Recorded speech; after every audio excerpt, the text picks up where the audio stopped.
Board Pro for 6 months. The best tool for serious carriers. Don't miss out. Click the link in the description to get 20% off Load Board Pro for 6 months. Need capital to grow your business or cover unexpected expenses? Rock Financial has your back.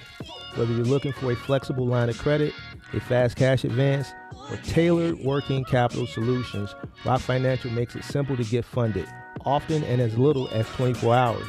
No hidden fees, an easy application, and real support from people who know the business. Ready to take your hustle to the next level? Tap the link in the description to get started with Rock Financial today. Wish insurance was this easy? With LogRock, it's like magic. Real coverage appears when you need it. No tricks. Get covered now. Click the link in the description. Warning: the following content contains strong language and may not be suitable for children. This content is primarily for adults, as this is a trucking channel and truckers have filthy mouths. Please don't tweak if I say. Viewer discretion is advised.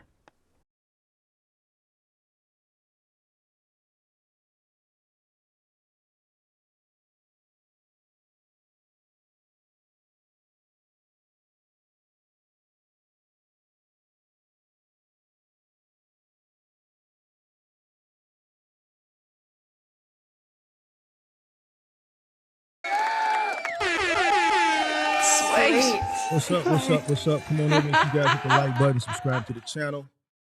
Turn on all post notifications. Come on in. Make sure if somebody in the chat can just let me know with the mic, because I'm still trying to get the settings and stuff on the mic. For some reason, I don't know what I'm not doing or doing. I may have to call customer support, figure out how to set my mic volume. So let me know if the mic is too loud. Some people saying too loud, some people saying too low. I don't know. So let me know in the chat. All right. Come on in. Make sure you guys hit the like button, subscribe to the channel, turn on post notifications. How's everybody doing this Saturday afternoon? Let's get started. Guys, if you need insurance for your business, box truck business, semi-truck business, cargo van business, if you're a gigger and you need commercial insurance, there's a link in the description below. This channel is sponsored by LogRock. If you need commercial insurance, if you're up for renewal, your policy is renewing. If you listen to me, always shop 60 days out. Don't wait, right? Don't wait to the last minute. I had a young lady, run into some insurance issues earlier this year. She waited to the last minute.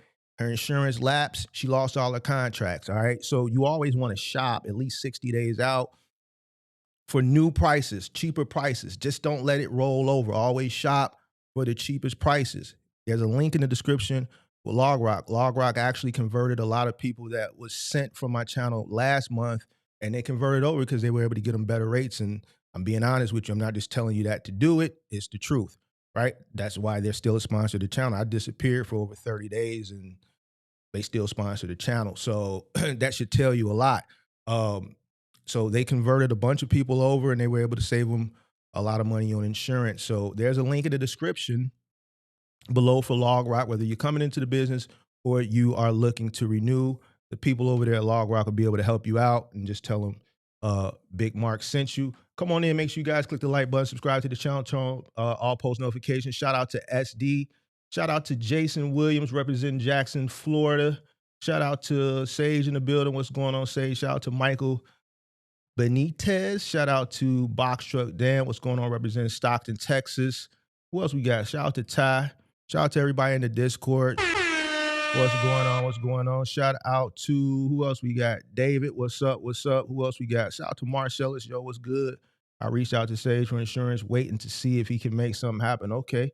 Shout out to, who is this? Tom Venables. Where you been? Missed you on here, bro. Yeah, so I did a comeback stream like maybe 2 days ago, and in that stream, the first stream I came back, I explained where I had been at. So go watch that stream. It'll give you all the details.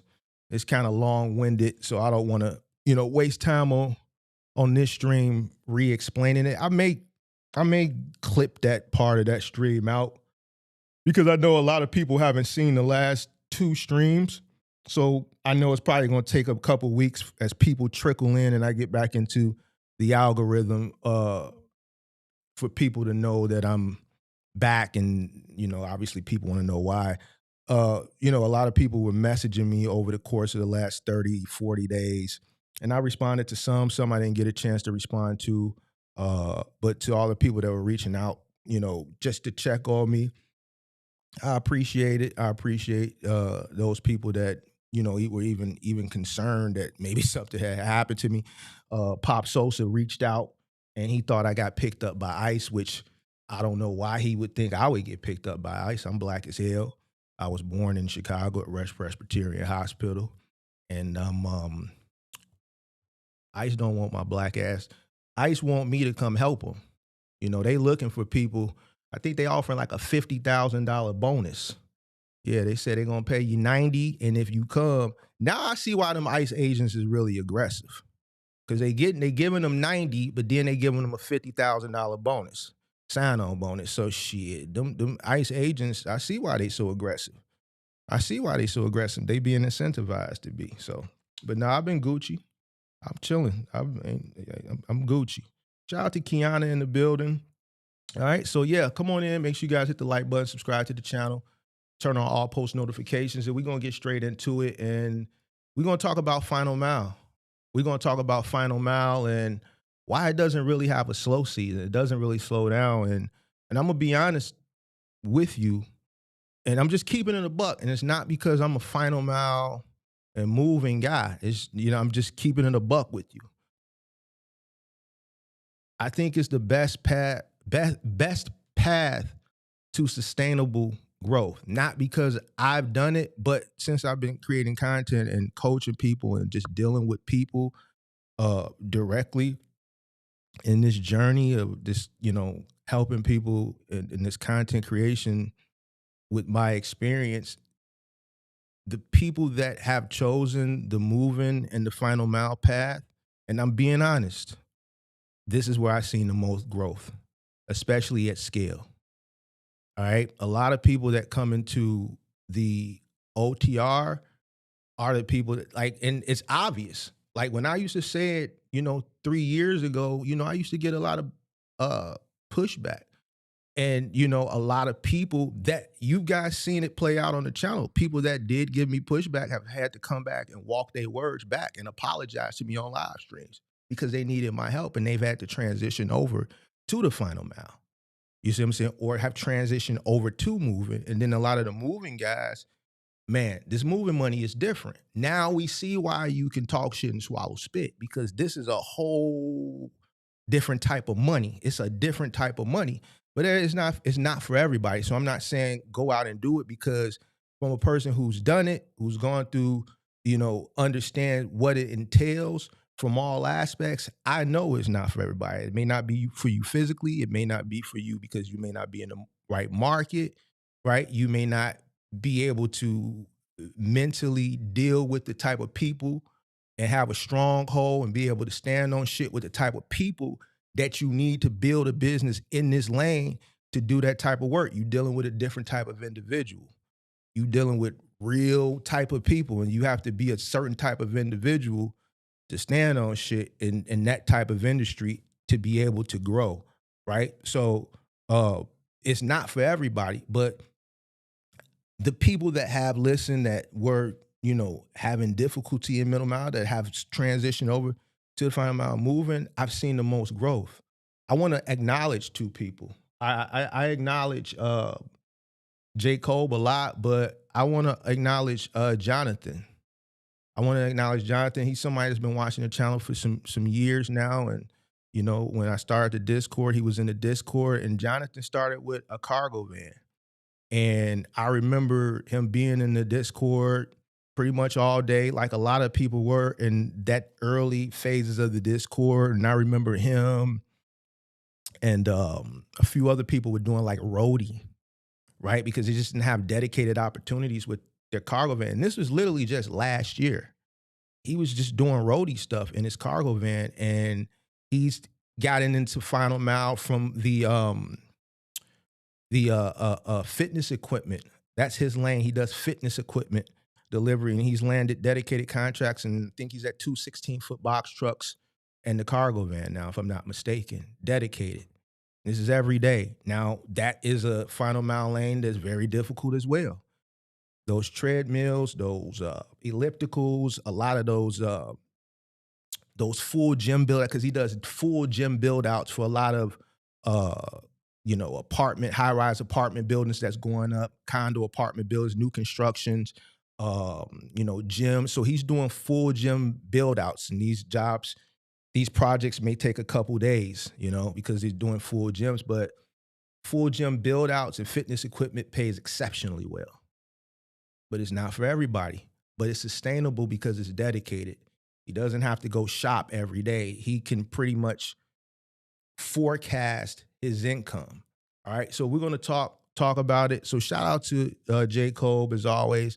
Shout out to Jonathan, who, I want to acknowledge and give him his flowers. He's been watching the channel, and a lot of his successes come from just listening, just applying, the information that he's learned, and not being scared to put in the work. All right. So shout out to Jonathan. All right. So let's get into it. And there's some misunderstandings that a lot of people have when it comes to, this box truck thing. Right.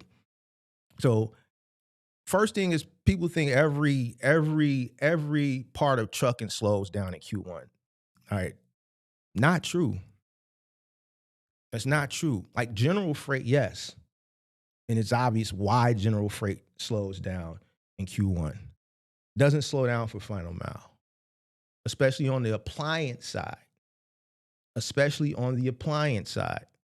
People are still moving freight in Q1 from the appliance side and final mile, and also from a small parcel perspective. Even from the small parcel perspective, it doesn't slow down, especially those office supplies. That stuff keeps moving. Why? Because hospitals need paper. They print you your discharge papers. Hospitals never slow down. They need supplies, pencils, pens, clipboards, paper clips, a lot of paper. The hospital industry still uses a lot of paper. All right. Appliances doesn't slow down. So while some sectors absolutely do take a hit, final mile is not one of them. Final mile is the most consistent, sustainable, and scalable segment in all of logistics. Period. You can even look at it from an Amazon perspective. Look at DSP. The van that pulls up, depending on where you live, if you are a middle American and you live in rural America, you probably never seen an Amazon van in your life. But if you live in a market where Amazon does their own DSP, where you see the Amazon vans, you see those vans. I see them everywhere. I see Amazon vans as much as I see UPS, FedEx, and the United States Postal Service. When Amazon is here 5-6 times a day in my building. It's just what it is. It doesn't slow down. It's sustainable. So let's break this down. I'm going to break this down for you. All right. Final mile moves with consumer behavior, not freight cycles. You can't compare final mile to OTR and general freight. It's that, don't do that. Final mile is tied directly to consumer demand. And it's something that consumers do every day. It's buy things, right? Now, there's fluctuation in consumer buying behavior, but people buy things all the time. Now, I'm going to tell you why it's important to understand what I'm saying as it comes to a final mile perspective, because I'm not talking about frivolous buying. This is not what I'm talking about. I'm not talking about frivolous buying. Frivolous buying is definitely down right now because people just don't have money. I'm talking about the necessity buyer. So when I look at business and I look at things from a business perspective, I'm going to look at it from a point where I want to make money all year long. I don't want to get into something that depends on the behavior of a consumer based on if they have it or not. I want to focus on necessities. All right. People are going to shop whether the economy is good and bad. What are they shopping for is the question. You have some people that have money and they shop because they're bored, but there's not many people shopping because they're bored right now. You're going to have people that shop because of the holidays, but I can tell you as a person of age and experience, as a experienced consumer, but also as an experienced businessman, I've seen the holiday season shrink as it pertains to buying. Now, you can take what I'm saying or not, and I know a lot of you young bucks, y'all don't like to listen to older people nowadays. Y'all push back, but I think you should, in this aspect, because I have experience and I've seen a lot, right, from both sides of the coin because of my experience in life and because of my experience in business. Before I even got into business, I worked jobs, and one of the jobs was big box retail. So I know what a holiday season looks like from a big box retail perspective because I worked at Target back in the day. 15, 20 years ago today, what's today? November 14th, 15th. This is a week out, 2 weeks out prior to Thanksgiving. The stores would be packed. Then as we get closer and closer to Black Friday, they get more and more packed. But a Saturday in November, wall to wall. Go to Walmart, go to Target now. Granted, a lot of people buy things online now, but even still that volume is down.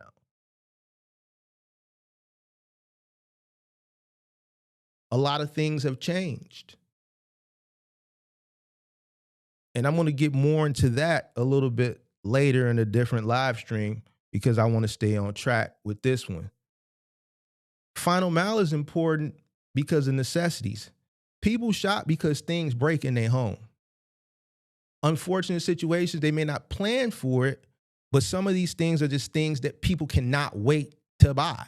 A refrigerator. I had to buy a new washing machine and dryer early this year because mine started to leak. I didn't have a choice. I could either get it repaired or I could just buy a new one. I'm in a fortunate situation. I just bought a new one, right? Wasn't planning on it, but had to do it, right?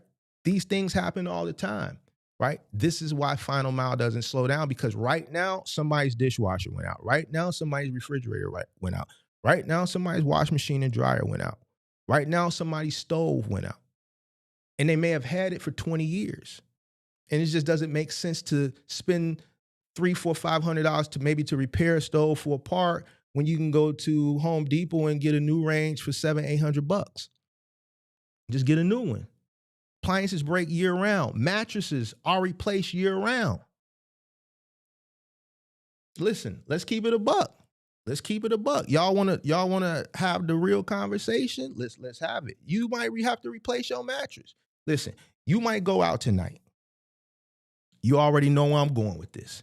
You may go out tonight and you may meet you a pretty young thing. You may meet you a nice little fine 31, 32-year-old pretty little thing. Or you may have a little pretty little thing already. And y'all go out, y'all have a good night on the town, y'all bar hop, y'all have a few drinks. You know what I'm saying? You might be off the honey pack. I don't know. But you have a good night when you get to the crib and she do something she never did before. Done fucked your bed up, you dig? Done fucked it up. Now you got to go get a new mattress. But you had fun, didn't you? But unfortunately, Monday, you got to go order you a new mattress. It happens. People going to buy appliances, mattresses, furniture all year long. All right? These are things that medical supplies. This doesn't stop moving. This is a Final Mile lane. Medical supplies, crutches, canes, wheelchairs, hospital beds. Medical supplies don't stop. Business supplies. I talked about it a few minutes ago. Office supplies don't stop. Office supplies slow down for 2 weeks throughout the holiday season because most schools are shut down. So even though hospitals are still up and running, but a lot of the government, entities like the courts and shit, they kind of slow down. Schools close. So as those opportunities still exist, you will see a decrease in volume because the schools are not there to accept the deliveries. All right. So then back in January, you see office supply volume pick back up, and then it dips down a little bit again in the summertime. But most of the year, it's all year round. Freight cycles go up and down. Humans don't.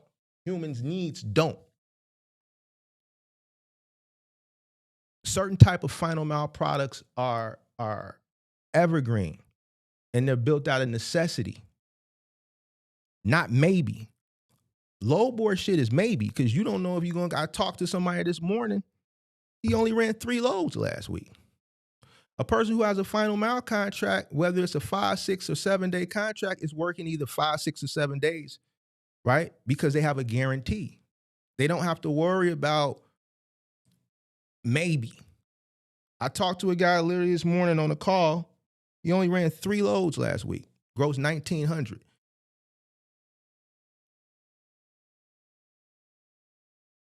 A person who has a dedicated, and here's the thing, you got dedicated lanes in OTR too. The people who are making money in OTR, and don't get this the wrong way, because people take things literally, not saying that there aren't people that are successful off the load board. The most successful people don't even look at a load board that run an OTR. And that's just facts. They have relationships. I think Kurt, he said he don't shop off the load board. He got relationships. He don't have to. Same thing in real estate. I got a cousin who's a tycoon in real estate. He don't buy property off the MLS. People call him like, man, I got this listed. You want to come take a look at it? Let me know. People offer him shit before it's even listed.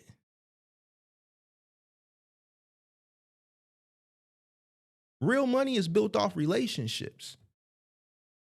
But let's get back to this evergreen content. Appliances. Kind of talked about it a minute ago. Fridges, washers, dryers. These things don't care about what time of the year it is or what month it is when they decide to go kaput. When they break, they get replaced. Period. If it breaks and a person may not have the capital to go out, they may have a credit card. If they don't have a credit card, they may go apply for a credit card.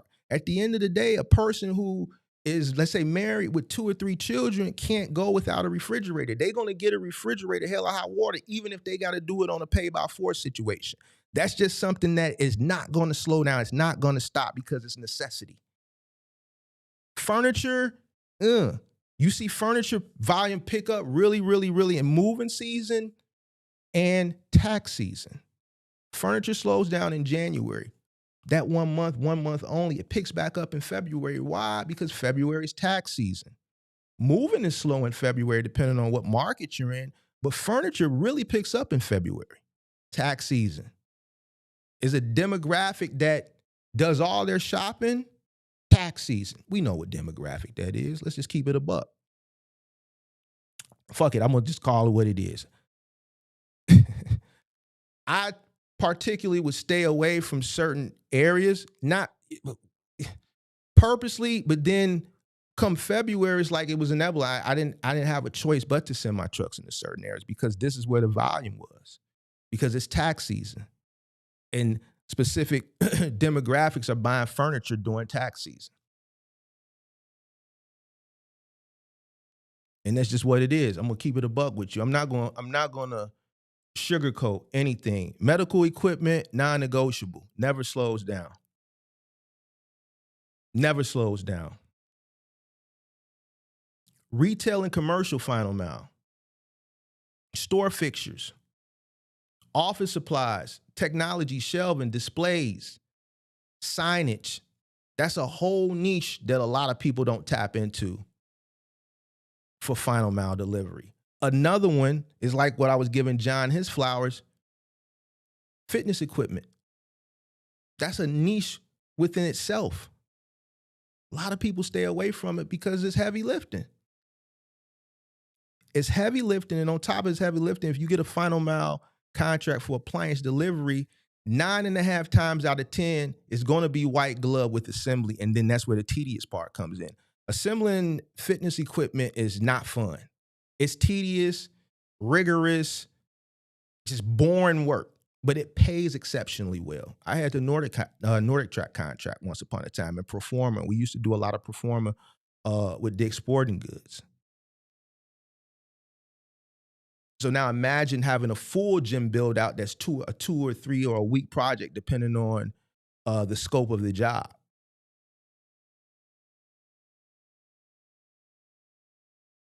Dedicated. This is where the money is. All right, now let's keep it real. Let's keep it real. Most box truck owner operators that's running OTR, they live on a load board, praying for this miracle rate con. And that's just facts. A lot of the box truck guys that run OTR, they ain't got no dedicated. They ain't got no relationships. I'm going to keep it a buck with you. They don't know what it costs per mile. They don't know how to communicate. They just really don't know how to conduct. Like, I was teaching somebody this morning on really how to be a shark and just take advantage of all the ignorance that's out there. And stop praying for these miracle rate cons and shit. Final mile removes a lot of that instability. A lot of people really need dedicated work. Weekly set routes, contracted pricing, set territories, predictable load volume. If you get a final mile contract, let's say with XPO, RXO, let's say for loads, depending on your market and depending on where you score, right? Because nowadays they score you, right? Once you go do a delivery, a customer is gonna get prompted to do a survey on you, and then based how you place in your survey, it can help you or can hurt you, right? But if you are doing good surveys and you're providing exceptional service, then you're up there on the seniority, right? So you can predict your load volume. The heavier routes, the more money. Consistent invoicing and payments. You don't have to factor in none of that stuff with final mile.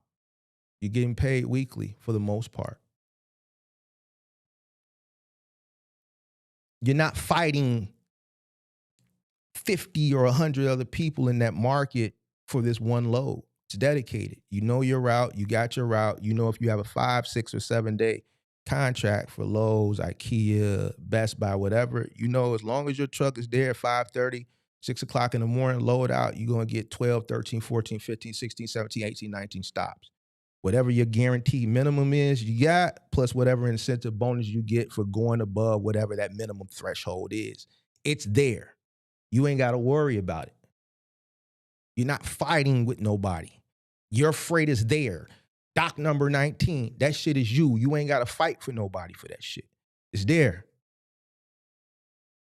Some people think final mile feels like a job, and it may feel like a job because the work is consistent like a job. But the earning potential is that of a business. It's different depending on what market you're in, right? In Chicago, on final mile, you can average $5,000 to $7,000 a week, depending on the contract, the customer that you're delivering for, the market, right? And the volume, like where you place. You see what I'm saying? So in some markets, it may be a little bit less if you're in a smaller market, but the average is somewhere between $3,500 to $5,000 a week, right? Your costs are a lot lower than OTR because you're not doing hundreds of miles a day, right?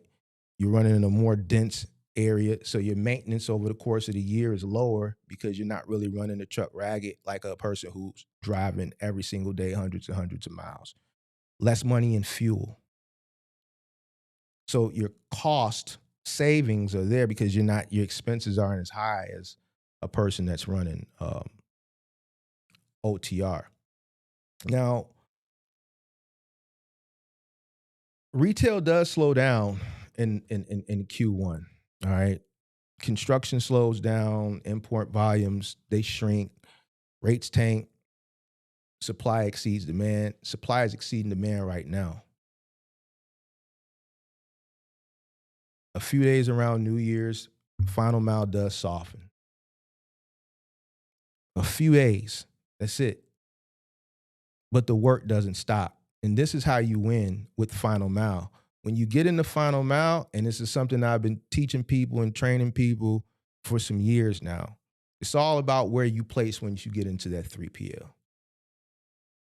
You want to fight for those top 3 slots because you're going to get the best routes, the most consistent routes. And when things do soften a little bit, it's the guys that are on the lower tier that's going to feel it. If you on the top tier, you're never going to slow down. It's a trickle down effect. So if final mile does soften, and let's say you're running in the 3PL and there's 10 routes, all right? If it softens a little bit, who do you think they're going to take the freight from? They're going to take it from the people at the bottom. The guys at the top are going to never see a hit in their consistency. Never. I never saw a hit in my consistency. Why? Because I'm a top dog. I understood that very, very early of getting into final mile that I needed the best routes.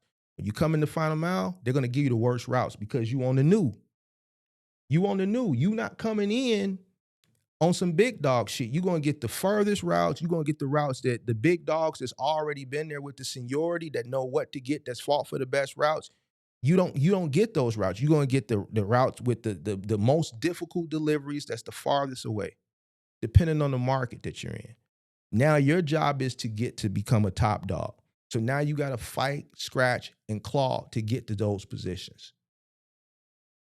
Your earning potential is going to go up, and you're never going to see a hit in your volume, even if the market does soften. Y'all following me? I hope so.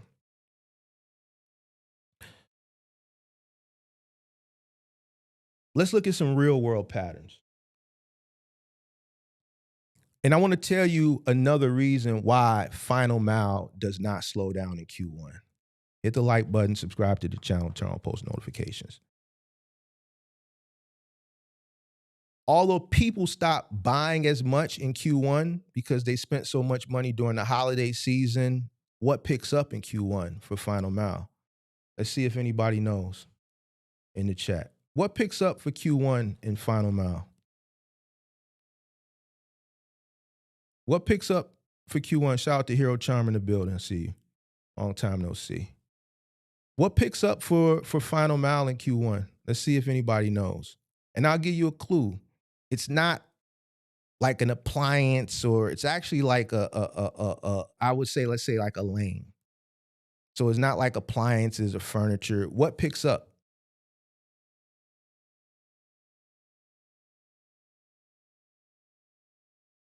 Anybody? Now outdoor patio furniture. Outdoor patio furniture starts picking up like February, March. Outdoor patio furniture starts picking up February, March.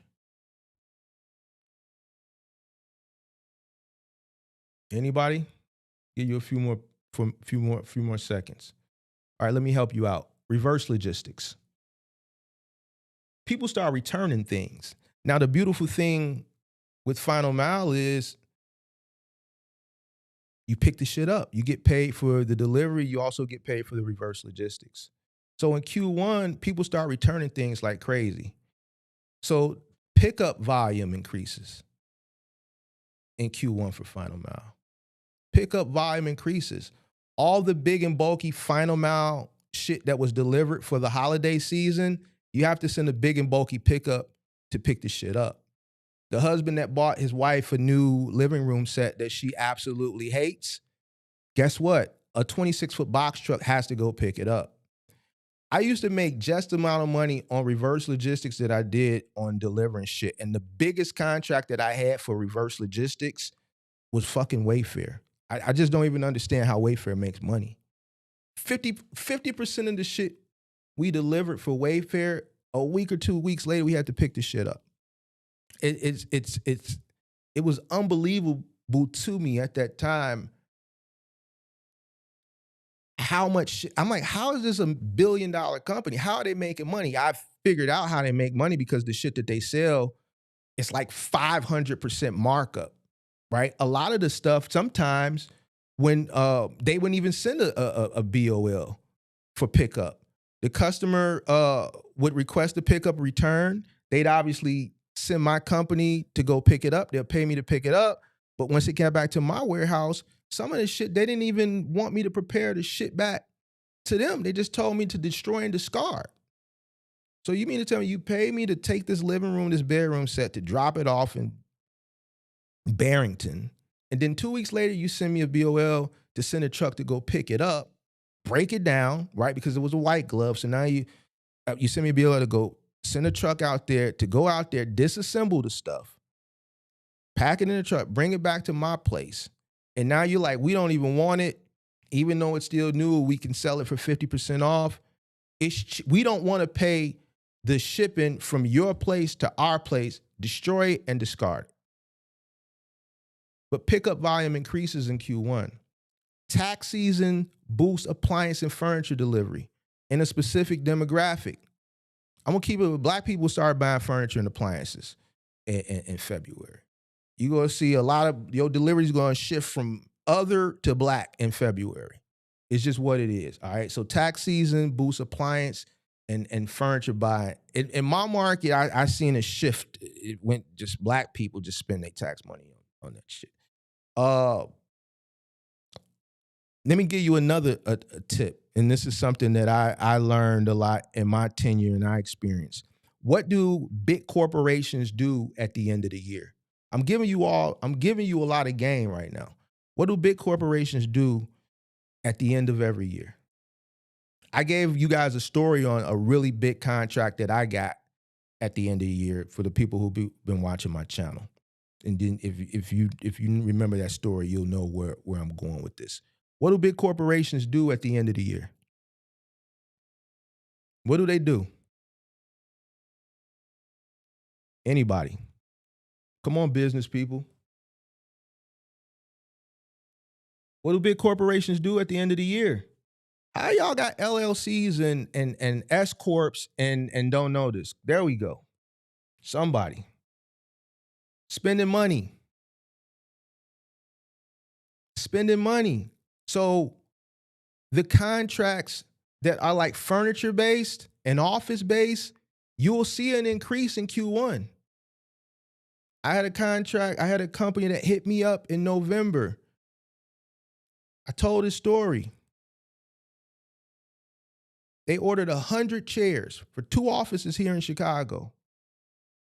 The chairs were $1,011 a piece.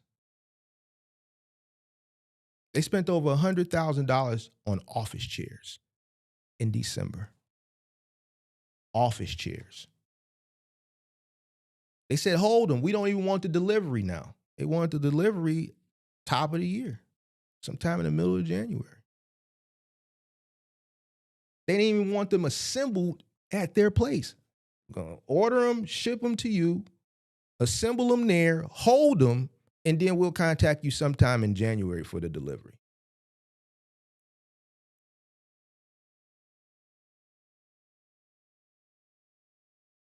So there's opportunity still in January. You just got to understand where.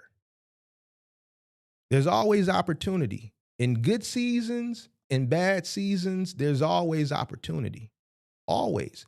Yes, economy is fucked up right now, but there's opportunity in places. There's a lot of opportunity right now. You just got to know where.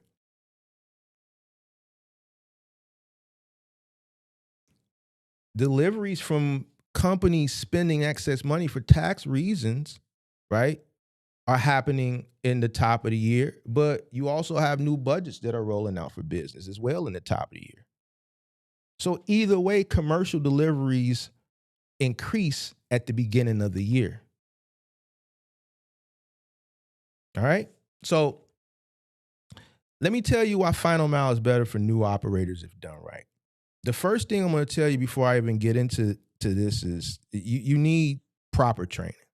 I don't think you should go into anything blind, all right? The reason why I didn't really fail at Final Mile is because I already had a moving company. So, and that was that reason why I got my first Final Mile opportunity. I didn't even know Final Mile was a thing or it existed, right? The reason why they called us is because they were struggling with Final Mile. And that's why they called a moving company to kind of help bail them out, right?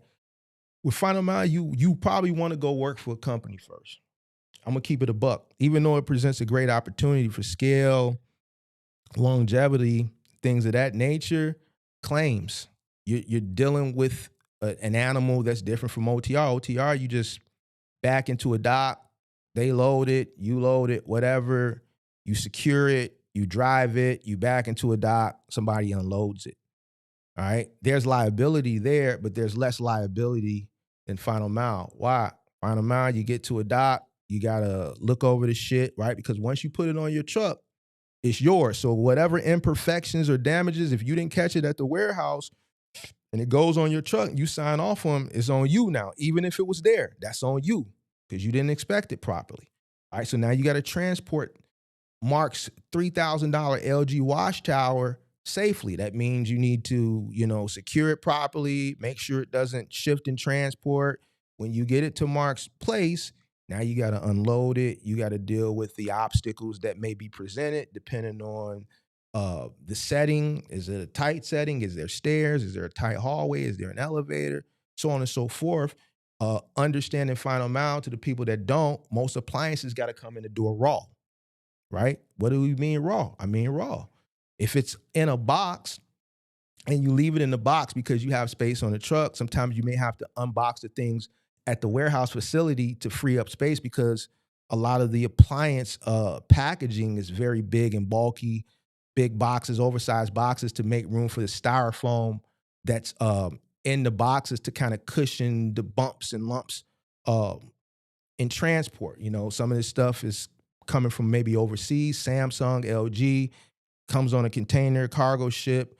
It gets to the country, goes via rail, it goes via freight, goes to a middle mile warehouse, then it goes to another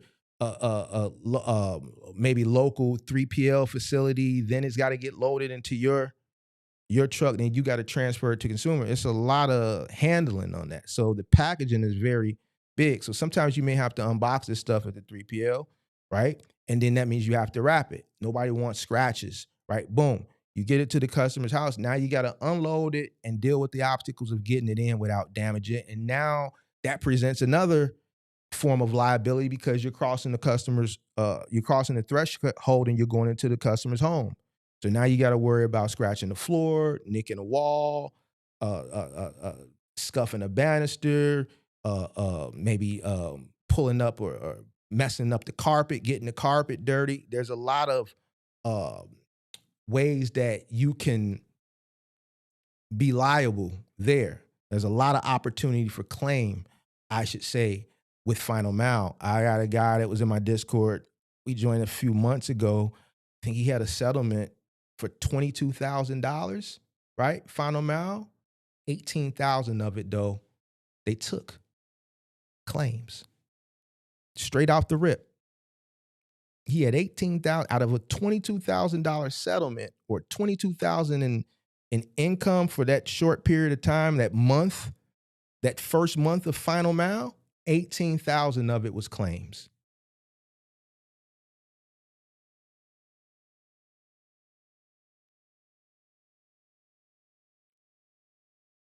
Why? Didn't really know what he was doing. There's an art to delivering furniture. There's an art to moving. I was a guy in a Discord yesterday. He's talking and he kind of was over. I'm trying to talk to him and these guys be really, I don't know if they be excited to be talking to me or whatever the case, but I'm trying to explain. Well, man, Mark, I did moving. I moved myself 3 times. Bro, moving yourself ain't the same as moving a customer. Delivering, buying something and telling them I don't want to pay the $150 delivery fee, I'll just go to the DC and pick it up myself because you get that option if you're going to Ashley or Bob's to go pick your own shit up if they have a DC in the area that you can drive out to. But the care that you're going to do for your shit is not going to be the same that you should do for a customer.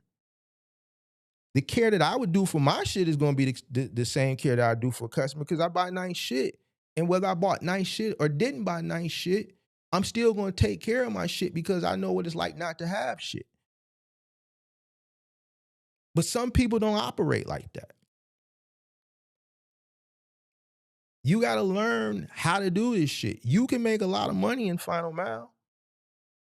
But claims is what fucks people up because they don't do what they're supposed to do initially, which is go get the training. Go work for a final mile company for 3 months or 6 months. Learn how to maneuver shit. Learn how to use shoulder straps. Learn how to use hump straps. Learn how to use a four-wheeler moving dolly effectively. Learn how to use a hand truck effectively. Learn how to assemble and disassemble. Learn what tools to use. Learn the difference between a driver drill and an impact drill. Why are you using an impact drill for press wood instead of a driver drill? Just screwing one screw, now you done split the thing, now it's damaged. You delivered a crib that wasn't real wood, you used an impact drill to screw the screw in, you used it too much oomph, and now you split it.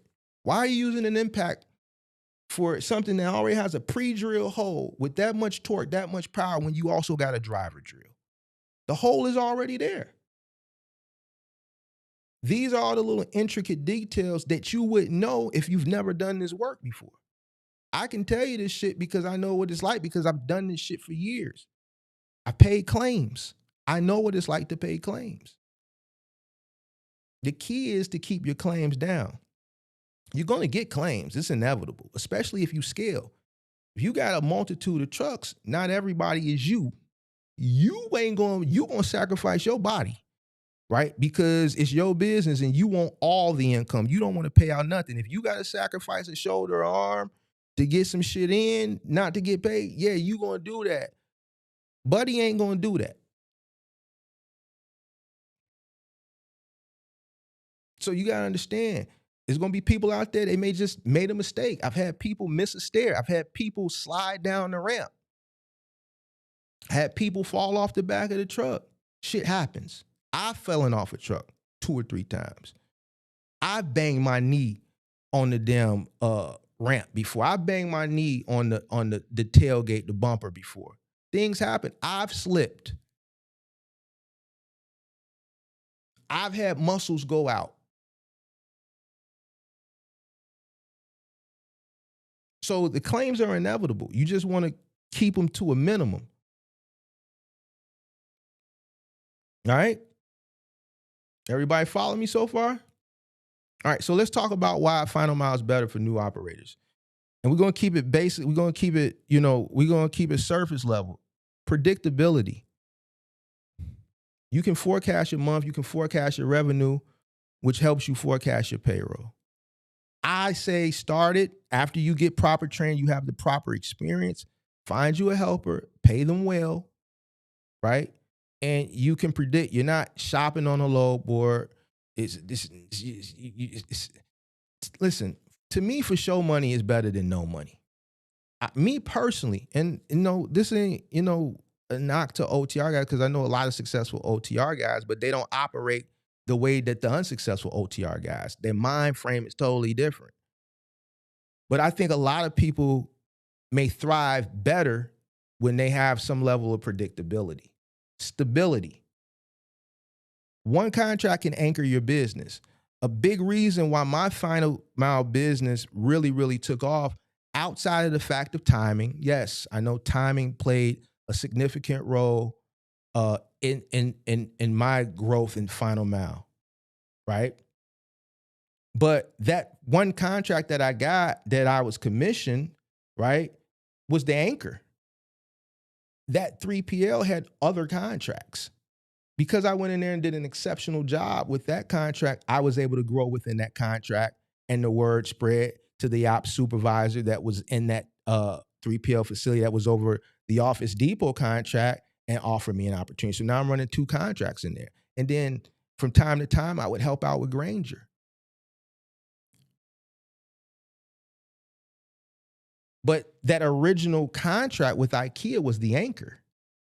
Was the anchor for my Final Mile business, because that was the contract that enabled that business to blossom and grow based on the work that I did. Similar to like a mall. You have anchor stores in the mall. Even though malls are dead and they're dying, the anchor stores in the mall have always been important. Why? Because the anchor stores is what brings in the foot traffic. For the people that are old enough to remember the malls, when malls were popular and when they were booming, depending on where you're in the country, some of the big box retailers may defer, but you had Sears, you had Montgomery Ward, you got J.C. Penney's is still, Macy's. So these would be anchor stores. So if the mall was a big square, and each corner of the square was an anchor store. So one corner may be Macy's, right? One corner may be J.C. Penney's. One corner may be Montgomery Ward's, and then let's say the other corner was Sears. Majority of the people that are coming to the mall are really coming for those 4 stores. And then they pour out into the mall to go to the smaller stores, your Spencer's, I haven't been to a mall in probably 15 years. I don't shop in the mall. So what are some stores in the mall now? I don't know, Spencer's still a thing. Auntie Annie's, the food court, God damn it. I don't know. Ain't no more music stores, but back in the day, used to have Coconuts, Music Land, DJ, Spencer's,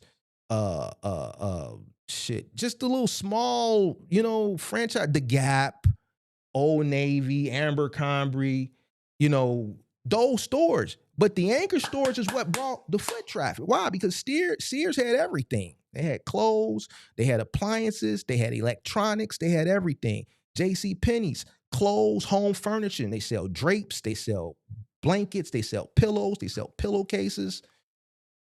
Back in the day, shit, you could get urban fashion from J.C. Penney. Shit, Mama used to take me we used to get Jordans from J.C. Penney's back in the 90s. You could buy Jordans.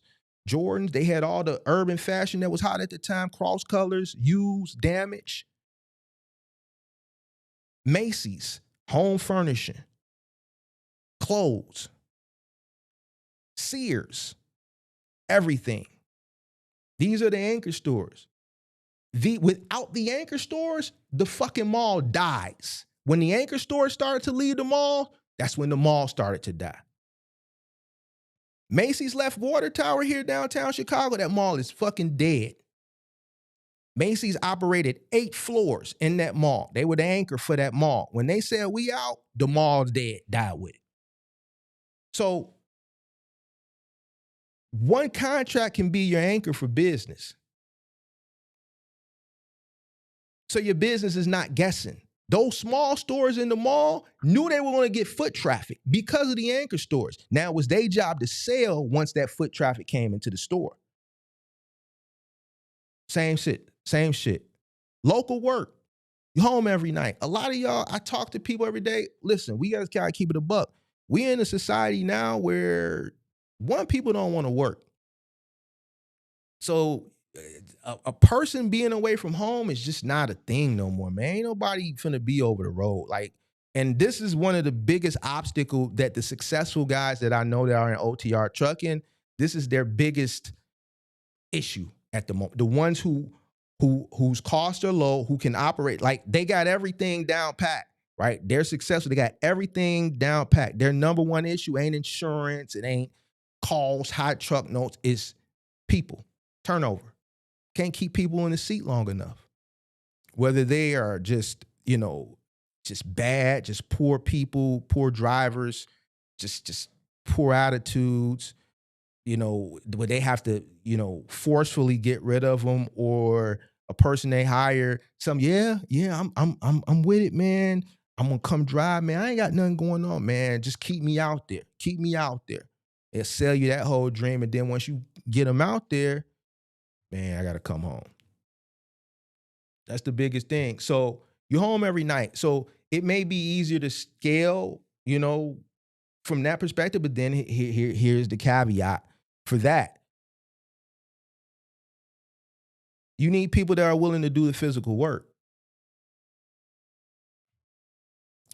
Being home every night may be good for your personal life, right? But you got to hire people, if you want to scale, that are willing to do this physical work. And it's not easy. This is hard work.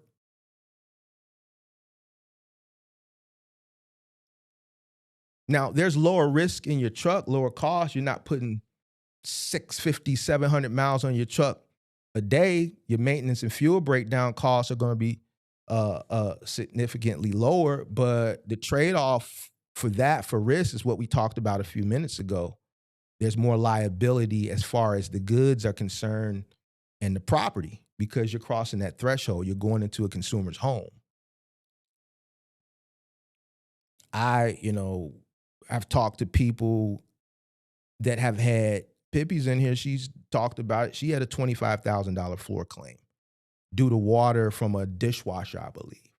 My biggest claim was $55,000, but it wasn't due to a threshold thing. It was just due to a dumb driver who was not paying attention, who backed into a low dock that was 12 something. And when he backed in, the awning came down.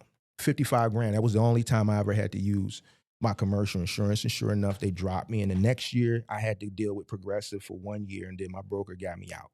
That 1 year I deal with Progressive, I think I showed that online how much I spent. It was egregious. It was whew. Man. Right? So it's a trade-off, right? Your claims are going to go up. You got more liability from the goods perspective and from the threshold cross going into a person's home or a person's business, right? Easier to scale. I've seen this with my own eyes, not because me, but just my coaching with people that follow the channel. All these $100 super chats that you see me get, they're from moving and final mile people. Those big super chats that you see me, that one lady that comes in here from time to time and super chats 500, or she came in one time and did 500, and then 10 minutes later she did 300, and then one time she came in and did 500, and then 2 minutes later she did another 500. I think the last time she came in was like maybe 3 months ago. She did 500 and then 99. These are all final mile moving people. One, because they get into a nasty bag.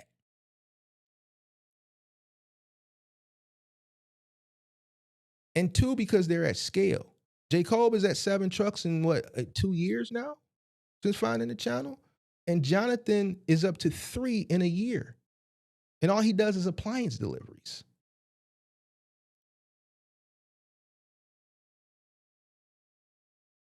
Once you master one route for final mile, something that's already dedicated and it's guaranteed, you can add. You're just duplicating the success. A lot of people that try to scale too soon, the reason why they fail is because they're duplicating failure. Scaling is just duplicating what you already done in the first truck, whether it's good or bad, right? But I see that it's easier to scale with final mile. More trucks, more drivers, more contracts, white glove add-ons, which allow you to make more money. If you ever get to a point like me, you can offer cross-docking service, assembly services, which is an add-on to make more money, which is a part of white glove. This is how you quietly go from 1 trucks to 3 like John. That's why you don't see him in the chat.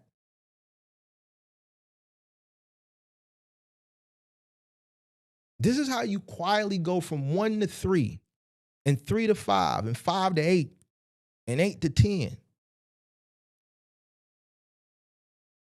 Discipline. You got to operate in discipline. It only works if you do it right, though. It only works if you do it right. Can't show up late. Load out 5:30, 6 a.m., you got to be there. You can't hire unprofessional helpers, and you can't hire people without training them. If you've never been trained, how can you train somebody else? Like Mike. $22,000 in gross earnings his first month, 18,000 of it they took for claims. You can't damage anything. You can't damage freight. You can't handle customer service poorly nowadays, because nowadays, after you leave, they're going to give that customer a survey. And depending on how you survey is going to depend on what you're offered. You cannot have train. You have to train these people efficiently.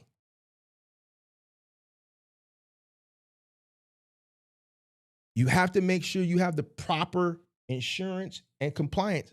XPO, they're tough on insurance and they're expensive. It's expensive, believe it or not. It's expensive to run with XPO for final mile. Listen to what I'm saying. It's expensive to run with XPO for final mile. They're the most expensive, strictest company I've ever dealt with.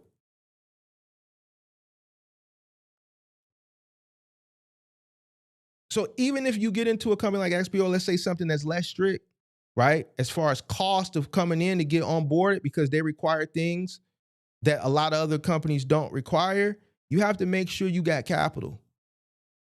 Because if you do get a claim, you cannot use your insurance for it. If you get a $3,000 or $4,000 or $5,000 claim, that's something you're gonna have to take the hit for.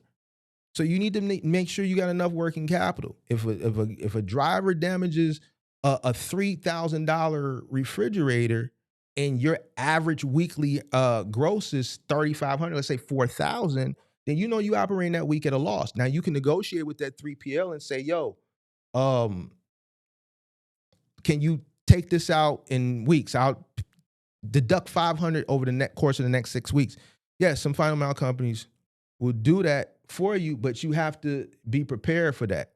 A good way to reduce those claims is obviously, like I said, by training. So don't think, well, man, Mark, for the people who are new, who are just don't know any better, well, man, I got insurance. Your insurance, you never use your insurance for small things. Mark, $5,000, $3,000, that ain't small. Yes, it is. Welcome to the big leagues. This is business. $3,000, $4,000, $5,000 is little shit in business. That ain't shit. That's something you pay out of pocket. That $3,000 claim is not, that $3,000 is not worth filing a claim. You're going to get fucked over more for filing a $3,000 claim than you know. You better off paying that shit out of pocket, pimp. $5,000 out of pocket, $6,000 out of pocket, $7,000 out of pocket, $8,000 out of pocket. So understand this. Compliance within your own company. You have to have your own SOPs. You need to train your driver and your helper to your standards. You're in the business to make money. So you can't half-ass train nobody. You can't run your truck like a gig app. You got a lot of people out here running their shit like a gig app. This is business. I think some people just want to be in like you got to set, and this is going to be another live stream. Like, I don't think people have that much longer, to be honest with you. The way I'm looking at, and I'm not speaking like from a final mile perspective, I'm just saying in general, like opportunities are about to start falling by the wayside. You see it already happening. Like people need to take this shit serious.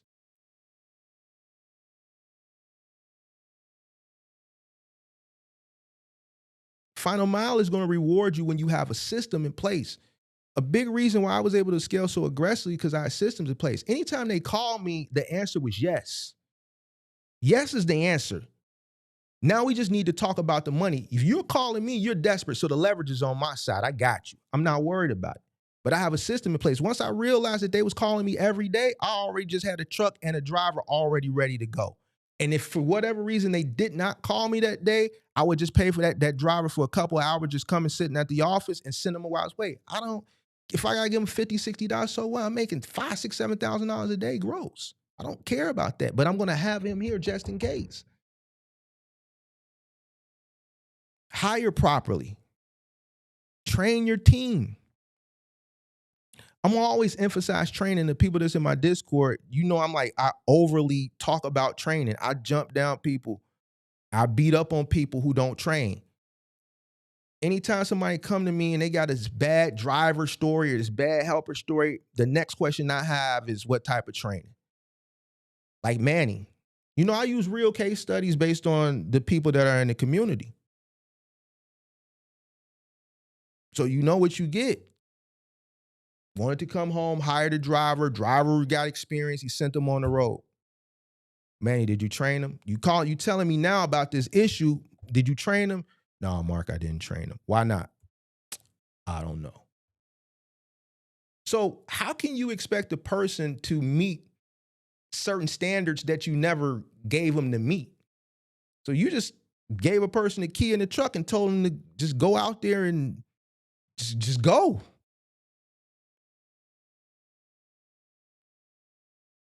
Nah, if I'm running OTR and I'm hiring drivers, if I don't have a trainer to go out over the road for a week or two with this person, I have to do it myself. That means I got to get in a truck with a stranger.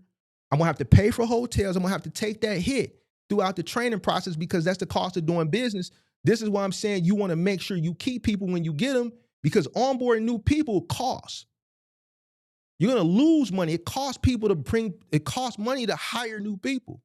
So I'm going to get out there on this truck with this stranger that I don't know, and I'm paying attention. I'm training them, but I'm also paying attention.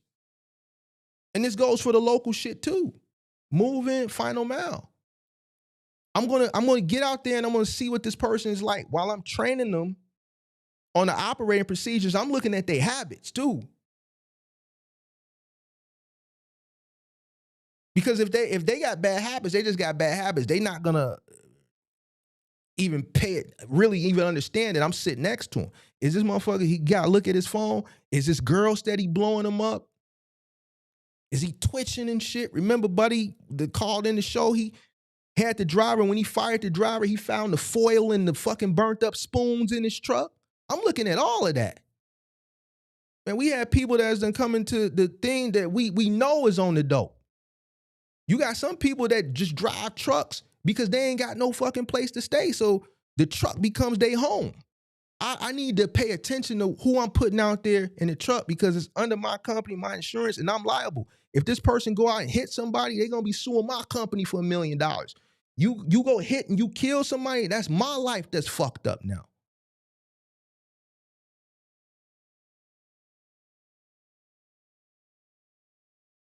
You going to go on about your business. It's my S Corp.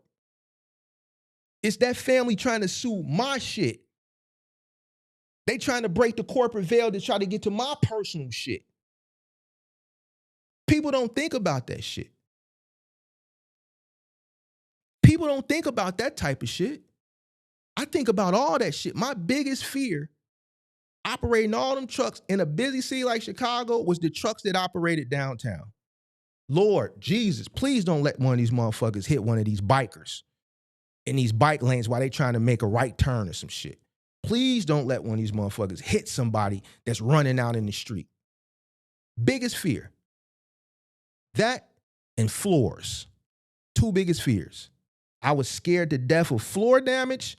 I was scared to death that please don't let one of these drivers hit somebody.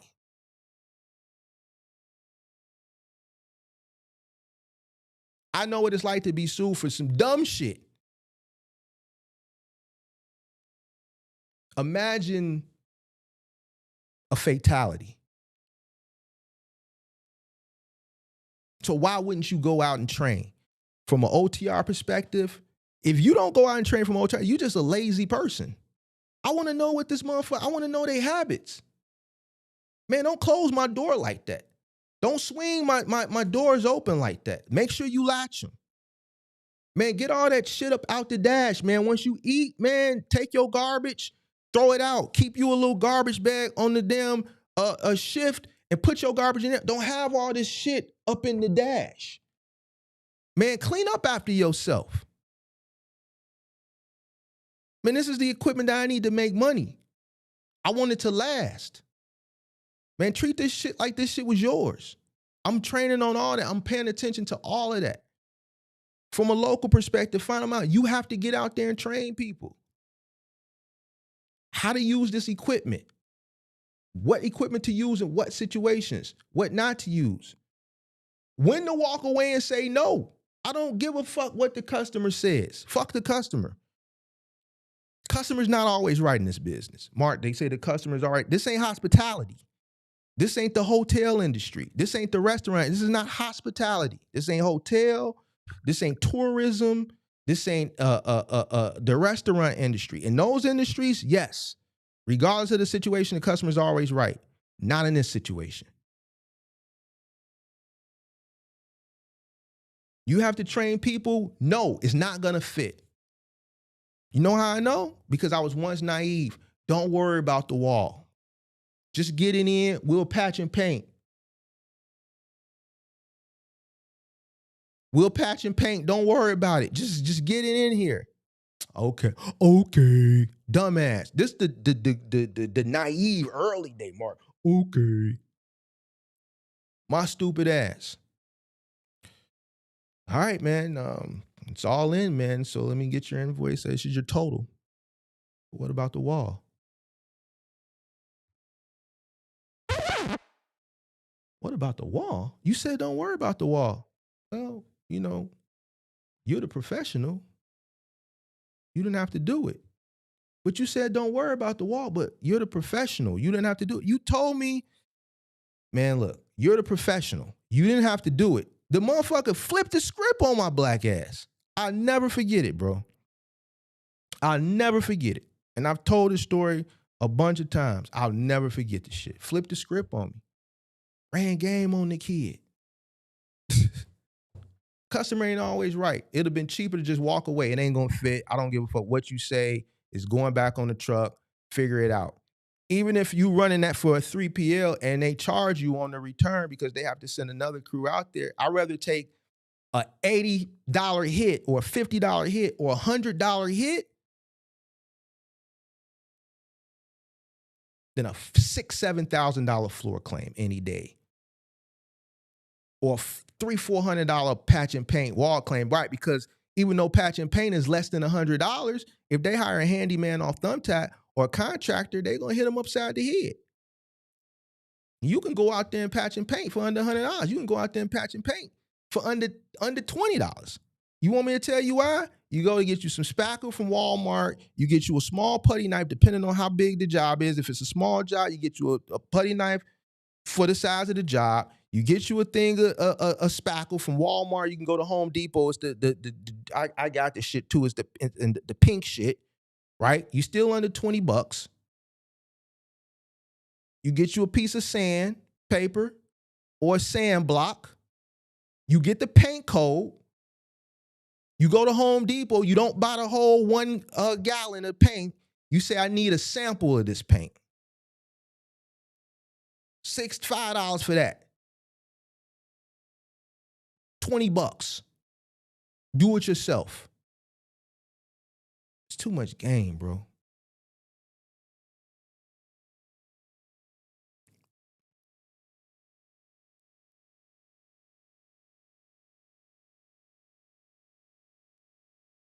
But you got to train, though. You got to prevent all this shit. Understand claims. You got to understand how they work. When you're running for a 3PL, the shit rolls down hills. It rolls down the hill. You're going to always be at the fault. The store ain't going to pay for it. We didn't move the shit. We ain't never seen the shit. This shit don't come here. We sell this shit based off a floor model. You deal with it, XPO. You deal with it, NAL. You deal with it, Pilot. You deal with it, T-Force. Well, okay, well. You signed off on it when you put it in the truck. You did the inspection that morning, right? Yeah, we did the inspection. Well, you signed off saying there was no damage, so it had to happen once it got on your truck because you signed off that everything was fine. Shit rolled downhill, it's on you. Obviously, damage that you do in the home is on you. You gotta understand how this shit works. Maintaining your truck, that's very important, right? Because without your truck, you don't make money. Learning how to communicate with dispatch. A lot of claims can get reduced if you talk to people. Yo, this ain't gonna fit. Take your pictures, upload them to whatever services they use at whatever 3PL you're working for, and make sure you communicate and cover your ass, CYA. Simple. Build relationships with the ops supervisor for these contracts. This is how opportunities come up. Express interest. If you're doing really, really well at a 3PL, express interest that you're looking to grow, that you're looking to add on additional. If you're in that situation where you're ready to add, you're successful with the one, express interest. Express interest that you want better, more high-paying routes. Closed mouths don't get fed. You got to have a mouthpiece. Your reputation means everything in business in general. Do shit right, you grow. Do it sloppy, you're going to get replaced. It's a guy like me that's looking to take your spot in everything.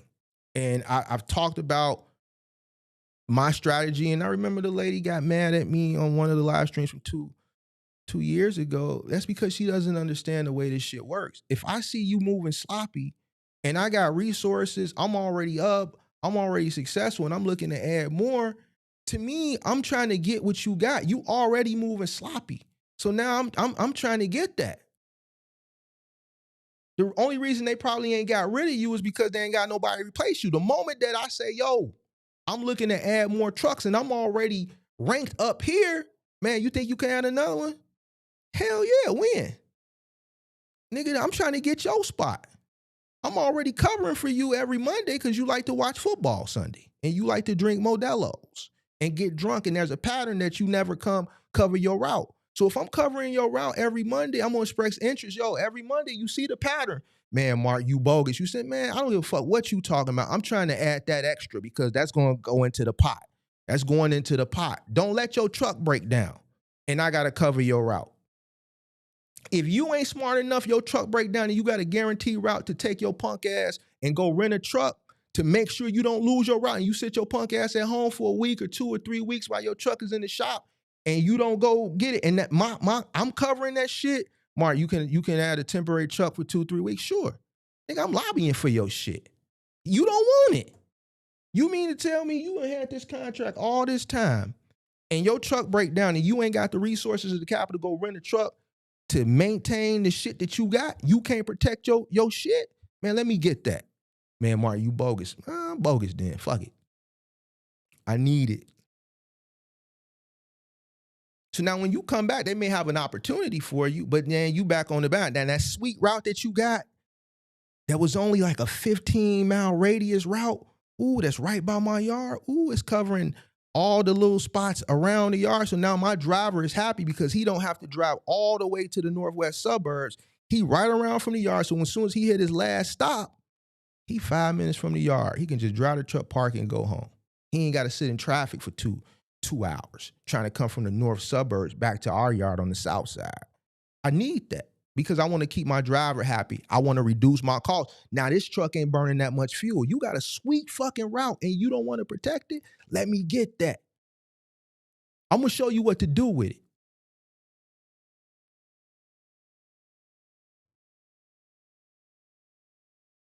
So now when you come back, you just start at the bottom. Now you take your punk ass way up to Zion and Antioch. You take your ass way down south to Kankakee or way west somewhere. You didn't want to protect the bag. Let me get it up out you. Even if you in that situation, your truck breaks down, you got a guaranteed contract. Dedicated. I swear for God, your truck break down, don't think the shit just gonna sit there for you. You know, it's a good contract that I always told people to get for one man curbside, and I help some people get. It's difficult to get because it pays exceptionally well. The people that I know run it here locally, one man contract with R&L, $1,000 a day, average about 15 stops. They home by 1. But is that those contracts, they just far and few between because people don't let them go. Guy got it. I told him what to do. He got it. They didn't just give it to him. And you guys know who is the people that have been watching the channel for a while, Interstate Screw. He listened to me. I told him, I said, man, just stay on him, stay on him, stay on him. They gave him an opportunity. Truck broke down. He said it. Making good money, $1,000 a day, guaranteed, one man, one truck. He didn't have to go to already making $1,000 a day guaranteed. 10, 15 stops, home every day. 150-mile radius. Truck broke down. He didn't rent a truck. You think they waited on him? No.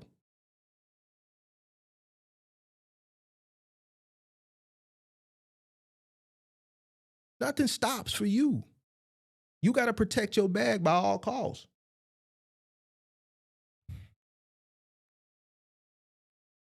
I've known more people that have scaled in this short period of time that I've been creating content under my tutelage and Final Mile than OTR.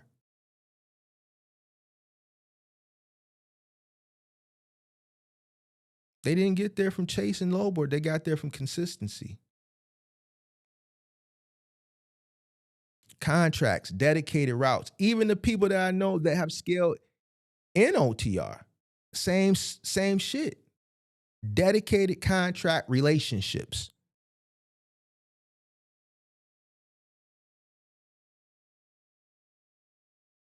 Final Mile will give you longevity, predictable revenue, repeat customers.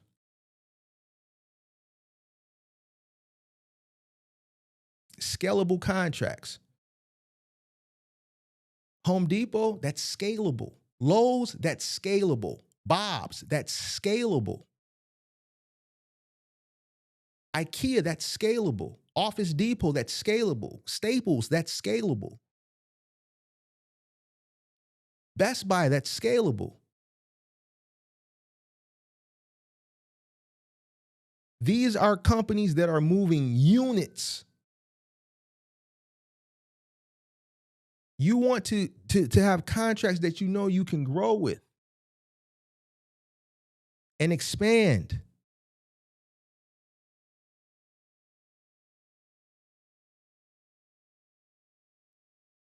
For the people that are just having a difficult time with OTR, I implore you to be a smart business individual and explore other options. There's going to be a trade-off. You're going to trade less physical work for more physical work. But where you lack, and I'm just keeping it a buck, not everybody, a lot of people lack this.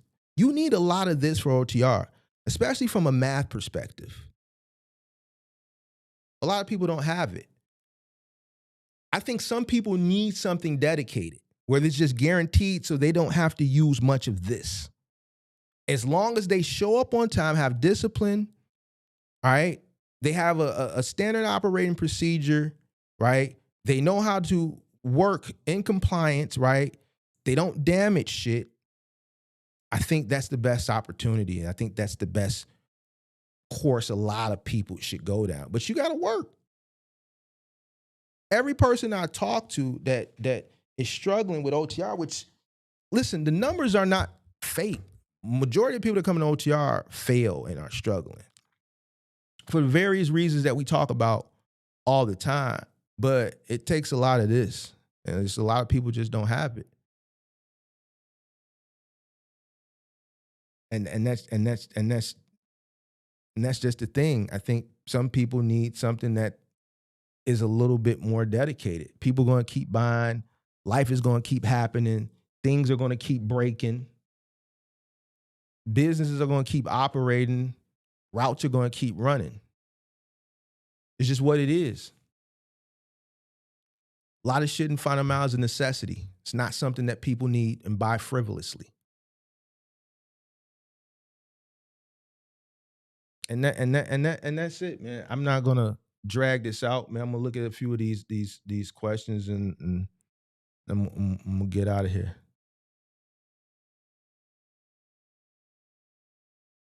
Jason Williams says, pray that you don't get a call at 2 a.m. letting you know that your driver was in a fatal accident. 2, be on the phone while an accident happens. Both will have your heart sink in your stomach. Did that happen to you before? Mark, you should do an episode with Robert Rainier. Y'all are the only two who talk Final Mile delivery, and it's a huge bag avenue. Yeah, I seen him pop up on my algorithm early this year, and he did come into a few of my live streams. I've seen him before. Young guy, right? Young black guy. Always has like a polo on. I haven't seen him pop up into my algorithm as much lately, but yeah, I know who you're talking about. I tell him, well, I don't know. Maybe he'll reach out to me and I kick it with him. King says you definitely need good people on your team. Definitely. Always gotta have good people. Shout out to Irvin Lloyd. Appreciate that. Yep, AIT is another good one. AIT is up there. Big company. They bought Select Express a couple years ago. So AIT has a lot of the they got a lot of the fitness equipment. That they pretty much own that lane as it pertains to Final Mile. They got a lot of the fitness equipment shit because with Select Express, they also were able to acquire Go Configure. So a lot of the fitness equipment and a lot of the assembly shit through Go Configure, which is like a lot of the playground shit, which is very tedious. I did a playground thing a few years ago where I documented and I posted and viewed one of the earlier pieces of content before my retirement. And man, that shit's just tedious shit, man. But yeah, AIT, another big one. Said, man, they always flip the script and customers be lying. Customers definitely lie. And that's why I coach and train people that the customer is not always right. Not in this industry. They're not. You can't take a customer's word for it. You are the professional. You have the eye. I can look at something and just be like, it's not going to fit. You don't get that eye, right away. You get that with experience. I can look at something and I can eyeball it and I'm flipping this thing in my mind and it don't fit. And believe it or not, like I've in my early days, I remember going to a customer's job and she had a long dresser and she hired a company, I don't remember where, off of Craigslist or something, to move it. They got it to the apartment. It was in the hallway and they didn't know how to get it in the room because it's a tight hallway and the rooms were on the left side, but it was a long dresser and they just left it there because they couldn't make the turn to get it in. So she hired another company, which was mine, to come have a second look at it. And as soon as I walked in there, the only thing I had to do, this is how stupid these guys were. I'm telling you, stupid people out there. The only thing they had to do was take this long dresser that was in this narrow hallway to get it in this room, was stand it up. It's the only thing I did. I stood it up vertically, turned it. My helper pulled it from the bottom. I got it down, and that's it. The only reason we couldn't slide it in is because it was too tall to cover to slide under the threshold. 2 minutes. So she spent a lot more money than she should have had to, because at that time, just for me to come out and do that was $100. $100 in 2 minutes.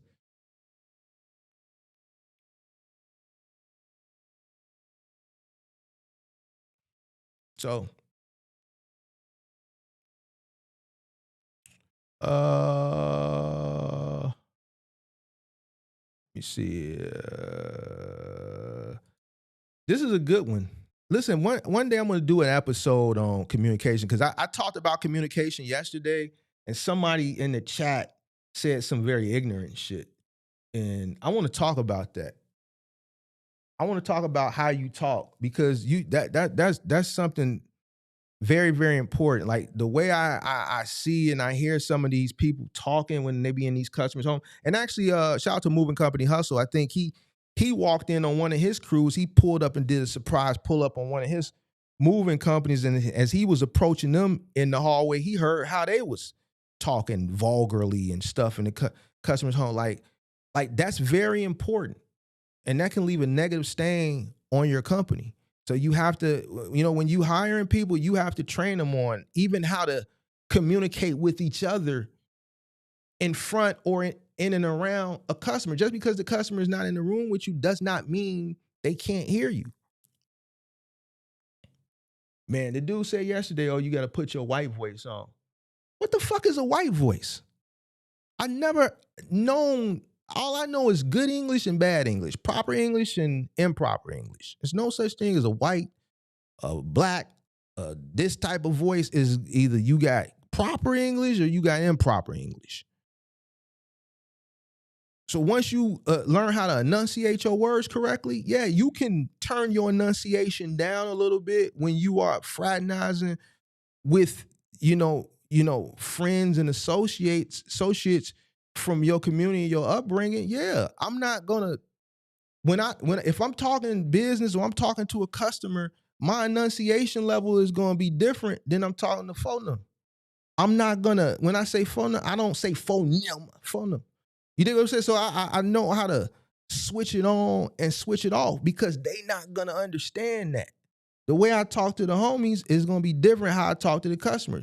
My enunciation is gonna not be as crisp and precise as if I'm doing business. I'm doing business. This is how I make money, and this is how I stay ahead of the curve.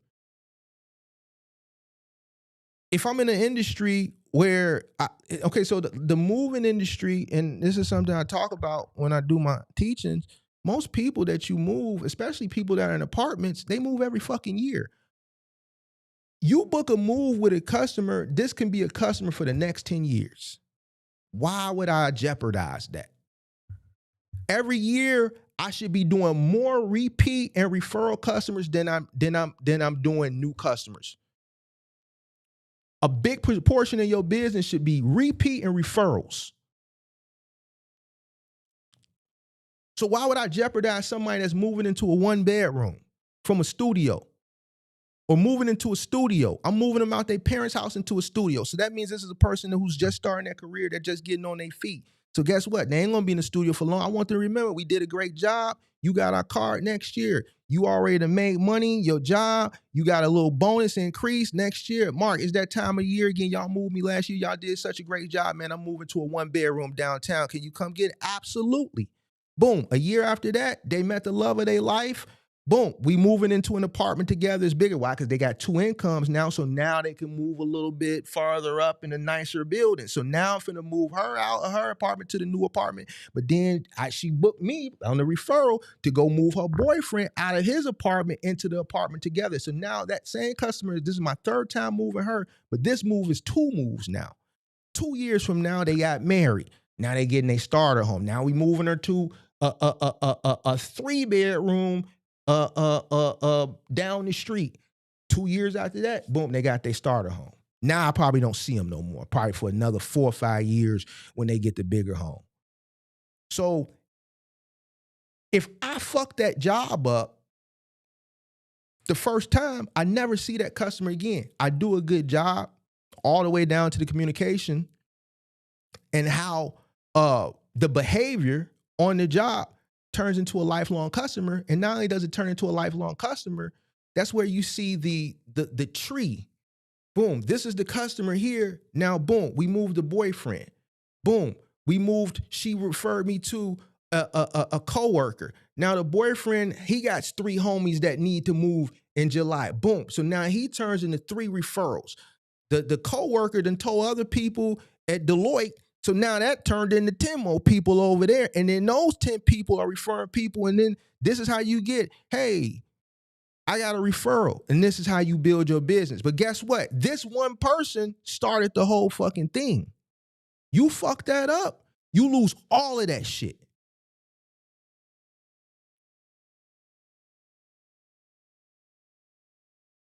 So this is the difference from people who win versus people who lose. People who win, they understand business. They know how to conduct themselves. Ain't no such thing as no white voice. It's conducting yourself like a professional, knowing how to turn shit on and knowing how to turn shit off, and training your people the same way. Training your people the same way, even with the scheduling. You always got to make sure you got a boss on your truck. Every single truck, I made sure I got a leader, somebody that one motherfuckers feared and they was going to listen to. Somebody who was a leader, somebody who I respected and they respected me. I wouldn't put 3 the dunts on the truck together. I would hate sometimes when I would have to put, like, scheduling sometimes could be, you know, you gotta assess everybody, especially with final mile and moving. You gotta assess people. Okay, what's this person's strengths and what's this person's weaknesses? But one of the strengths that I would always have to do is make sure that every single crew had a strong leader, somebody that they respected, that they was going to listen to, and they was going to feel. I remember I had Dre, man, he told this one dude, Mark, he can't get back on the truck. Man, this motherfucker just did this. The dude, it was a frustrating day. They was going through a gangway, and the meter was sticking out. And when I think he bumped into the meter and the meter cover or whatever, it popped off. And they was going back and forth. It was one of them trying days, very frustrating day. And, you know, moving final mile delivery can be like that. But he should have took direction from the person that was the head of the truck, and he didn't. So he said, look, Mark, we're going to do this next move. We're going to be short of man. Man, he going to have to get on the red line and get back to the yard. Man, he ain't getting back on this truck. He ain't getting back on this truck. And it was, he said it in a different, you know, from the crib. So it was, the language was a little bit different, but I ain't going to talk our language because some of y'all ain't going to understand it, but he wouldn't let him get it back on the truck. And these are the type of people. So he was willing to finish the rest of the day shorter, man. He was willing to go do another move, 3-man move with him and one other guy. These are the type of people you need. And, you know, you can put 2 dunts on the truck and then you're going to see your claims go up. You're going to see people that be like, hey, man, don't talk like that. We around. You need people like, hey, don't talk like that. We around customers. Hey, man, lower your voice. That's something that I see a lot now. The respect level is gone. And I don't even think it's a generational thing. I just think it's a thing with people. People just don't know, one, how to just communicate and respect people. Big part of business. You could think you went in and did a good job, and I know I'm dragging this on, but this is very important. I'm glad you brought it up. You could think you're doing a good job, and you probably did a good job, but the reason why you might have got a bad review, or the reason why you might have got a bad survey score, or the reason why that customer may never call you back is maybe because of your conversation within the home, in and around the customer. And I'm going to take it a little bit further and I'm going to let it go. You also got to understand, and this is real, when you're going into people's home, even though they smiling at you and shit, don't mean they feel comfortable with you there. Let me put you on the other thing. Let me play with some of this shit. Just because you go into a customer's home and they smiling and they offering you water and shit, don't mean they comfortable that you there. All right? So you have to keep that in mind. You don't want to make a customer more uncomfortable than they already are. I'm going to tell you something, because I'm black. Most of my business over the course of years was not black. So sometimes you go 3 black guys going into a little old white woman house. It can be very intimidating. And this is the unfortunate thing. I would see, because I'm good at studying behavior, and over the course, we would make the customer comfortable. And then you would see the customer relax probably after the first hour once, oh, these guys are pretty cool. You would see, it's hard to explain, but you would be able to tell, and you could see them relaxing a little bit more as the job goes on, once they're seeing, okay, these guys ain't stopped, they ain't taking cigarette breaks. The conversation is to a minimum. It's only about the work. They're consistent. They're not weird. They're not looking at me funny. They're not, you got motherfuckers molesting motherfuckers with their eyes and shit. All that shit. Motherfuckers ain't doing none of that shit. You start to see them relax.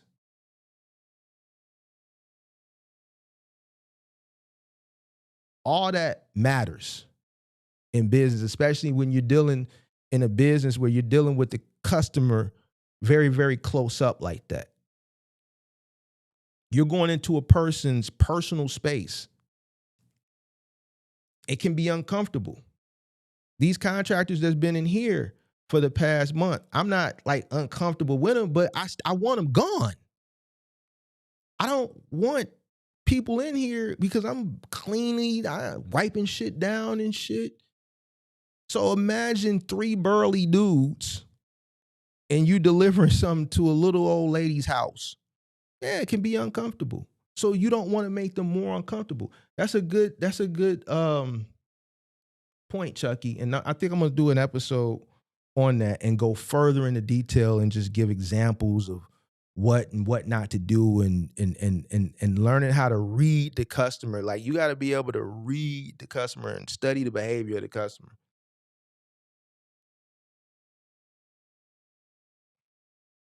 So, all right. That should have been returned. He thought it was a haul away shake mat. You had a guy that threw away a $3,000 mattress that should have been returned. He thought it was a haul away. Wow. He didn't read. If you don't know how to deliver product, you need to go work for an appliance furniture company, then learn how to do it. Exactly. You got and I'm gonna get out of here in a minute, but yes, man, a lot of people that start business, if you don't know what you're doing, especially in something that's liability driven like this shit is just a lot of liability around it, you need to go learn how to do it on somebody else's dime and get the proper training so that you'll be able to know how to do it so that you can effectively train somebody else that's working for you how to do it. Period. Like these appliances aren't cheap. And the 3PL ain't gonna be just like, yo, it's your first day, your first delivery, so we're gonna take this one on the chin. No, they're not. First day or not. I just told you a story about Mikey. His first month, $22,000 in gross revenue, 18,000 of it was claims. Do you think that 3PL is gonna take the hit? No. They took his money. This shit ain't no game. If I buy a new kitchen set, stove, refrigerator, washer and dryer. Let's see, stove is $1,000, refrigerator is $2,000. Let's say 2,500. Washer and dryer, let's say it's 2,500, and then the stove is $1,000. I just spent $6,000. And you're just brand new and you damaged two of the items, the two $2,500 items. That's on you. It's not on the 3PL. It's not on the retailer. That shit is on you. That's your whole week right there. That's your first delivery Monday morning. Your average gross is $5,000. And your first stop on Monday morning was a $6,000 retail cost delivery. And you damaged two items that equal $5,000. Now, every other stop you do that day, Monday, Tuesday, Wednesday, Thursday, and Friday, is at a loss. You just lost your whole week right there. So, it's just what it is, man. So, all right. You said we express that a lot in the South. We deliver to mostly white prejudiced people who are nervous to have Black people in their homes. And that's the thing. I try to stay away from the racial thing because I think a lot of people what's known don't need to be explained. But, that's a thing. You got to understand it. I live in a place where, white people see Black people. I'm in a city, but you got to know some people that migrate from other places, they may just not be that comfortable. Like I can tell. Like I've always been able to tell, you know what I'm saying? And that's why I try to, make them feel as comfortable as possible. And you start to see them relax more and they be like, you know what? And I do that not just because it's just the thing you're supposed to do for good business, but you also got to break the stereotypes and the stigmas. Because these stigmas, they're stigmas for a reason. Especially now with social media and the shit that you see on social media, we see the fatigue. They don't even give a fuck no more.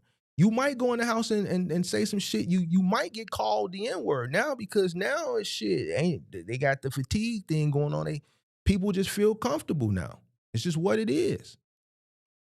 So, I've always liked to just get in, get out. Keep conversation to a minimum. I've always trained that. Keep conversation to a minimum. Just keep it on the work. And that's it. Just keep working. And that's it. And that's why I was able to build a successful business of repeat customers. Don't nobody want to be cold calling looking for business. If you can build out a business that's dedicated and then like something that's consumer based, like moving, and 30, 40% of your calls are returning customers or referrals from customers, then you got a solid business. That's it. You know, so now I'm gonna say this too. There's just two groups that just, you know, I don't care how nice you are and how you try to, they just gonna follow you around. They're gonna look over your shoulder. They just don't give a fuck. They ain't gonna even try to hide it. They ain't even gonna try to hide it. There's two groups. Now, I ain't gonna say the two groups, but if you really out here and you in this business and moving in final mile, you already know what I'm talking about. They ain't trying to hide it. They gonna be over your shoulder. Everything you touch.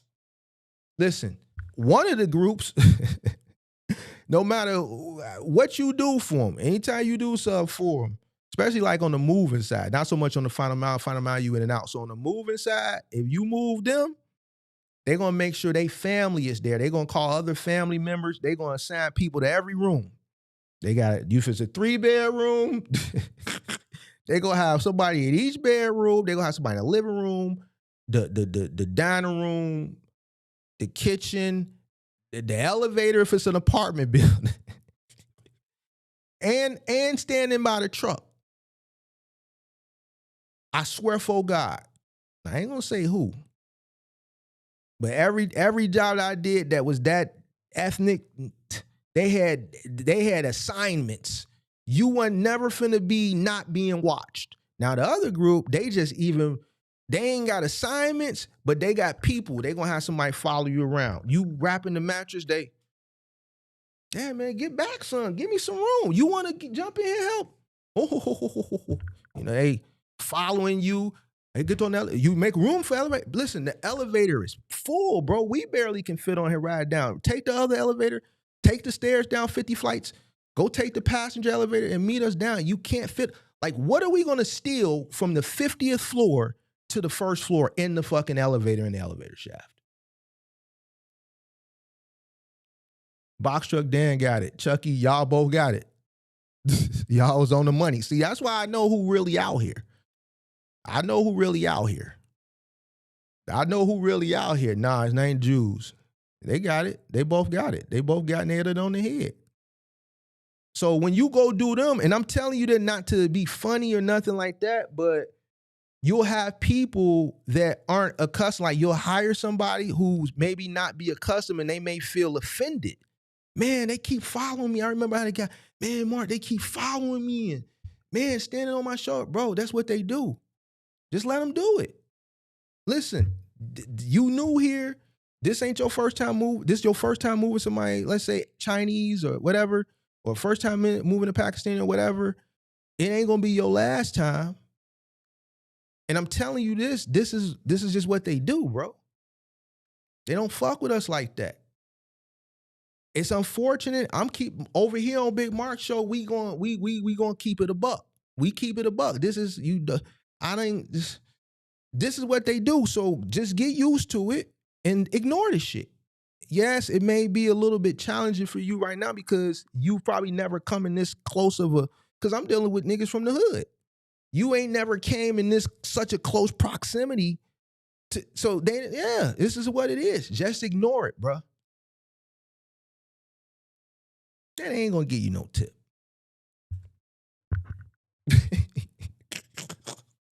It is what it is, though. So, man, it's just what it is, you know? Right. Chucky said they damn near helping. They be so close, they damn near helping you with the boo. They just, man, and it can be frustrating, but you get used to it. You get used to it. So everybody has their you know, their little thing. So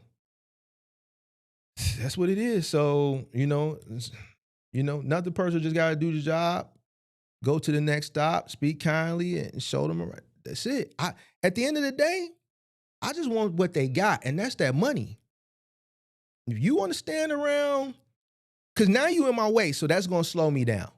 If I got to tell you, steady telling you, I'm trying to go around the mattress with this shrink wrap, and you stand right there, and I got to stop and tell you, excuse me, so you can step out the way because you ignorant, or I got to sit here and go back and forth with you and tell you, no, there's no room on the elevator. Take the other elevator. Why do you want to get on a packed elevator with 2 guys and we got to try to squeeze on here to go down with all this shit on the elevator? Just meet us downstairs. Like, nothing's going to happen in this elevator shaft.